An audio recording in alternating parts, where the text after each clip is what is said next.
हर student देखिए अभी तक हमने थ्योरी का पूरा पोर्शन हमारा कवर कर लिया है। अब देखिए हमने जो कुछ कंसेप्ट करे थे उनके ऊपर बेस एग्जाम में आप जानते हो फिजिक्स में कई बार न्यूमेरिकल भी पूछ लिए जाते हैं। तो आज हम क्या करते हैं, जो भी उन्हें पढ़ा है उन सभी के ऊपर कंसेप्ट के ऊपर बेस कुछ न्यूमेरिकल करते हैं, ताकि आपको ये पता लग जाए, ताकि आपको ये समझ में आ जाए कि किसी भी कंसेप्ट को आप है ना कि फॉर्मूले में न्यूमेरिकल में कैसे अप्लाई कर सकते हैं। तो देखिए आज हमने क्वेश्चन लिया है जिसे हम गैलीलियन रूपांतरण की मदद से सोल्व करेंगे, ठीक है ना। तो देखो पहले क्वेश्चन पढ़ते हैं क्या है, उसके बाद इसको डिटेल में स्टेप बाय स्टेप सोल्व करते हैं। तो देखिए क्वेश्चन हमारे पास क्या है कि किसी कण P का स्थिति सदिश कार्तीय तंत्र हमें दे रखा है S में निम्न प्रकार, यानी R वेक्टर की वैल्यू हमें दे रखी है किस निर्देश तंत्र में, S निर्देश तंत्र में। आपका जो R वेक्टर यानी स्थिति सदिश है उसकी वैल्यू हमें ये दे रखी है। तब आपसे पूछा गया क्या कि यदि इस कण की किसी अन्य निर्देश तंत्र हमारे पास क्या है S डैश में R डैश वेक्टर में दे रखा है, मीटर है यानी R डैश वेक्टर में दे रखा है वो, तो एस के सापेक्ष एस डैश का वेग ज्ञात कीजिए। पहला तो ये पूछा है। दूसरा आपसे पूछा क्या है कि सिद्ध कीजिए कि दोनों तंत्रों में कण का त्वरण हमेशा क्या रहता है, समान रहता है। तो देखो क्वेश्चन क्या पूछा है पहले समझते हैं। तो देखिए क्वेश्चन क्या सोल्व कर, सबसे पहले जो दिया है ना उसे नोट करते हैं। तो हम यहाँ क्या लिखेंगे, हमें लिखेंगे क्या सबसे पहले कि दिया है। देखिए क्या दिया है, हमें दे रखा है क्या आर वेक्टर। आर वेक्टर की वैल्यू हमें कितनी दे रखी है, आर वेक्टर की हमें दे रखी है क्या I cap bracket 6t² minus 3t plus J cap, और इसके बाद दे रखा है हमें क्या माइनस का 5t³ प्लस 7k केप हमें दे रखा है, और साथ में दे रखा है मीटर, जो मैं यहाँ मीटर लिख देता हूँ। इससे तो इक्वेशन नंबर 1, थोड़ी देर के मीटर यहाँ से हटा रहा हूँ मैं, इक्वेशन नंबर 1 दे दी। तथा इसके अलावा हमें क्या दे रखा है, हमें दे रखा है क्या आर डैश। आर डैश कितना दे रखा है हमें, आर डैश वेक्टर दे रखा है क्या, ये देखो ये रहा आई के ब्रैकेट 6t² प्लस 3t हमें दे रखा है माइनस 5j³ प्लस हमें दे रखा है क्या 7k हमें दे, इसको दे दे क्वेश्चन नंबर 2। अब देखिए हमें क्या पूछा गया है, हमें क्या पूछा गया कि एस के सापेक्ष एस डैश का वेग बताना है। ध्यान रखना अगर आप यहाँ कोई दूसरा फॉर्मूला नहीं लगा देना, यहाँ पे पूछा क्या गया वो समझने की बात है। यहाँ पे निर्देश तंत्र का वेग पूछा गया है, कण का वेग नहीं पूछा गया है, ठीक है ना। तो अब ध्यान रखना निर्देश तंत्र का वेग के लिए हम जानते हैं गैलीलियन रूपांतरण समीकरण से क्या लिख सकते हैं। तो हम लिखेंगे क्या कि गैलीलियन रूपांतरण समीकरण से, देखो निर्देश तंत्र के हम जानते हैं क्या होता है, हमें फॉर्मूला पढ़ा था कि R dash is equal to होता है आर माइनस वी टी, हमें पता है ये वाला फॉर्मूला हमने पढ़ा था। जहाँ पे याद रखना ये जो v है ना, ये v होता है भैया निर्देश तंत्र का वेग। किसका होता था हमारे पास, निर्देश तंत्र का वेग होता था। यानी हमें क्या निकालना है, ये निकालना है, ठीक है ना। तो फॉर्मूला कौन सा निकालना है वो थ्योरी में आप ढंग से पढ़ोगे तो पता लग जाएगा। अब यहाँ से क्या करते हैं, हमें ये निकालना, हम लेंगे यहाँ से क्या किया आ जाएगा v टी, हमने इसको इधर लिया, ये क्या बचा R minus R dash vector बच गया। अब दोनों की वैल्यू पुट करते हैं तो यहाँ से देखो क्या आ जाएगा v टी वैक्टर हमारे पास इज इक्वल टू, देखो आर की वैल्यू क्या है समीकरण नंबर 1 से, तो क्या आ जाएगा हमारे पास क्या आई के 6t² माइनस 3t। अब देखो ये वाला माइनस में बाहर ले रहे तो माइनस का आ जाएगा क्या 5j³ लिख सकता हूँ मैं इसको बिल्कुल, कि माइनस का 5 कॉन्स्टेंट है बाहर निकाल जे के साथ t³ यहाँ रख दिया, प्लस हमारे पास क्या है 7k²। ये हमारे पास किसकी वैल्यू आ गई भैया, ये आ गई हमारे पास आर वेक्टर की। अब माइनस करना है किसको, हमें आर डैश की वैल्यू को। आर डैश की वैल्यू हमारे पास ये रही, तो आर डैश की वैल्यू में यहाँ नहीं आएगी तो यहाँ लिख देता हूँ। क्या क्या है आर डैश की वैल्यू हमारे पास क्या है, आई केप 6t² प्लस 3t, ये हमारे पास है। माइनस का ये आ गया 5j³ हमारे पास ये आ गया, प्लस का क्या आ गया हमारे पास 7k³ हमारे पास आ गया। अब देखो कैसे सोल्व करना है, वेक्टर वालों कैसे सोल्व करना है ये देख लो। अब pt सबसे पहले हम क्या करेंगे, आई वेक्टर यहाँ है, आई वेक्टर है तो आई वेक्टर क्या करते हैं कॉमन ले लेते हैं। आई वेक्टर कॉमन लेने पर यहाँ से क्या बचा हमारे पास, बचा 6t² माइनस का 3t, तो यहाँ से बचा। और जब यहाँ से कॉमन लेंगे तो माइनस का साइन आएगा, माइनस साइन आएगा तो यहाँ से बचेगा माइनस का, ये माइनस यानी इसके बाहर माइनस हो जाएगा माइनस का 6t² और प्लस माइनस माइनस का 3t हमारे पास ये बच गया। ये तो क्या आ गया आई कैप के कोफिशिएंट हमने ले लिए। अब इसी तरीके से क्या करेंगे भैया, अब हमारे पास देखो जे के साथ माइनस है तो मैं माइनस का जे केप कॉमन ले लेता हूँ, या प्लस का ले लूँ, चलो माइनस का ले लेते हैं।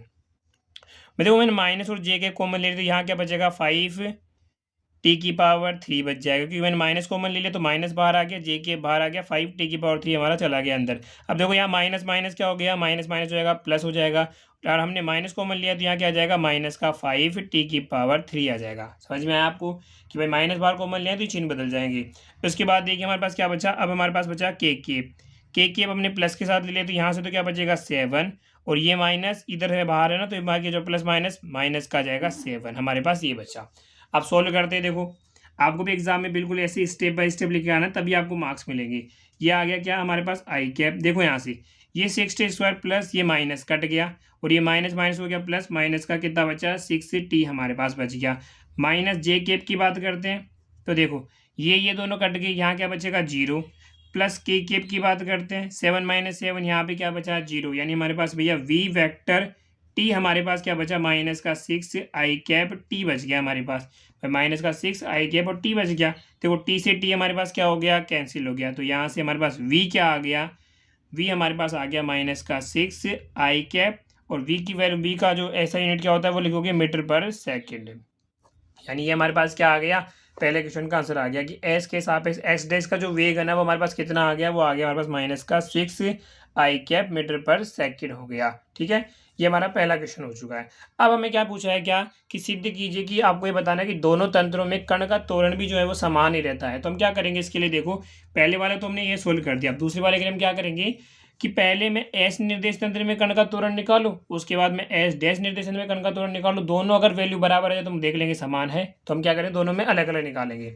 तो हम क्या लिखेंगे, पहले मैं लिख रहा हूँ कि क्या कण, दूसरा का आंसर कर रहे हैं तो हम क्या लिखेंगे कण, सॉरी कण नहीं लिखेंगे, हम लिखेंगे निर्देश तंत्र एस के लिए त्वरण क्या हो जाएगा हमारे पास, त्वरण हम मान लेते हैं इसमें ए वेक्टर, त्वरण होता है हमारे पास क्या dv/dt, बट हमें देखो वेलोसिटी तो दे नहीं रखी, तो हम क्या करेंगे डी आर, इसे लिख सकते हैं d2r/dt², ये भी तो लिख सकते हो क्योंकि मुझे आर वेक्टर यहाँ पे दे रखा है, आपको पता है आर वेक्टर यहाँ दे रखा है, तो हम क्या लिखेंगे समीकरण नंबर 1 से।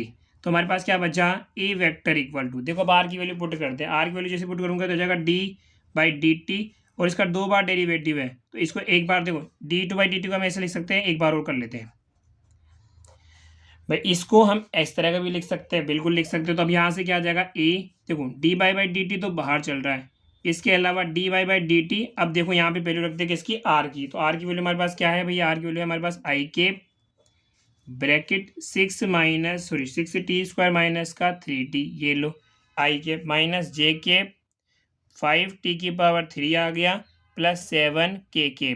अब हमें क्या करना है भैया, हमें करना है यहाँ पे ये क्लोज हो गया, इसका ये तो बंद हो गया, इसका क्या करना है पहली बार टी के टाइम पे टी के रेस्पेक्ट में डिफ्रेंशिएट करते हैं। तो आ जाओ ए इज इक्वल टू हमारे पास क्या बचा dy/dt, देखो आई के पे क्या होगा, देखो 6 ऐसे कैसे, और t² का सब अवकलन क्या हो जाएगा 2t हो जाएगा, और 6 दूनी में से डायरेक्ट लिख दूँ 12t आ गए यहाँ पे। ठीक है, अब जैसे आप इसका करोगे तो देखो t का 1 हो जाएगा, माइनस का 3 बच जाएगा यहाँ से, नहीं आई केप में तो हमारे पास ये बचा।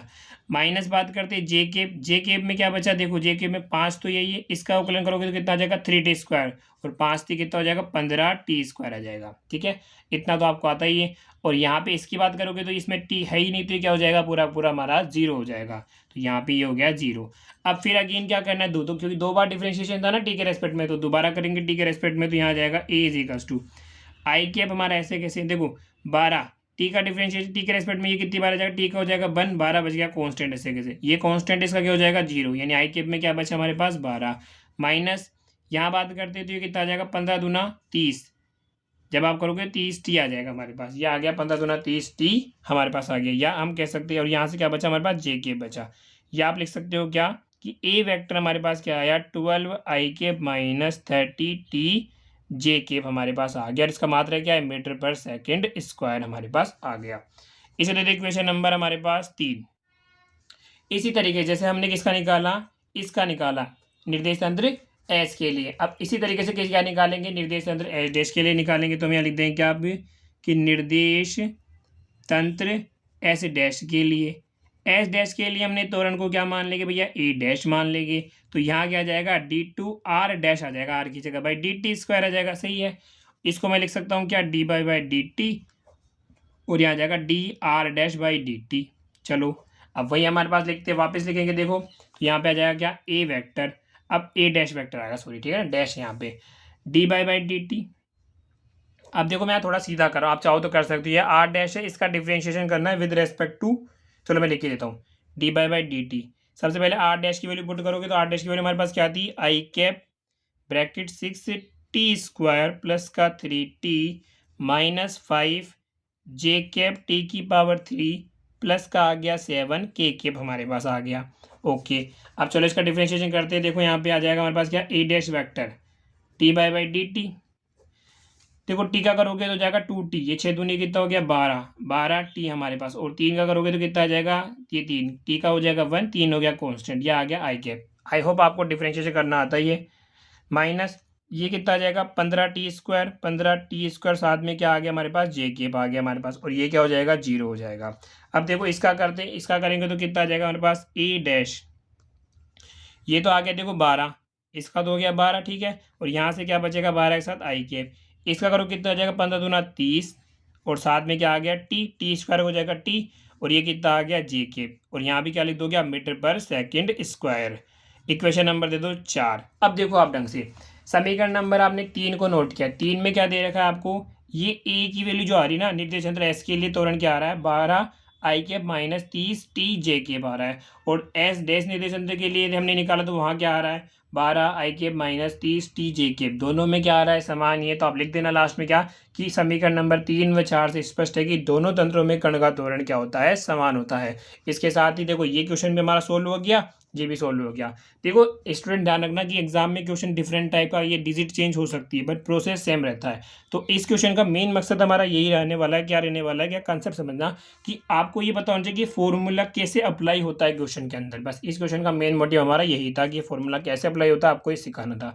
वीडियो कैसी लगी कमेंट में जरूर बताओ, वीडियो अच्छी लगी तो वीडियो को लाइक करो, चैनल को सब्सक्राइब करो, अपने सभी दोस्तों के साथ इसको शेयर करो, ठीक है। इसके अलावा नोट्स और पीडीएफ के लिए लिंक आपको डिस्क्रिप्शन में मिल जाएगा, आप डाउनलोड कर सकते हैं। मिलते हैं नेक्स्ट वीडियो में, थैंक्स फॉर वॉचिंग।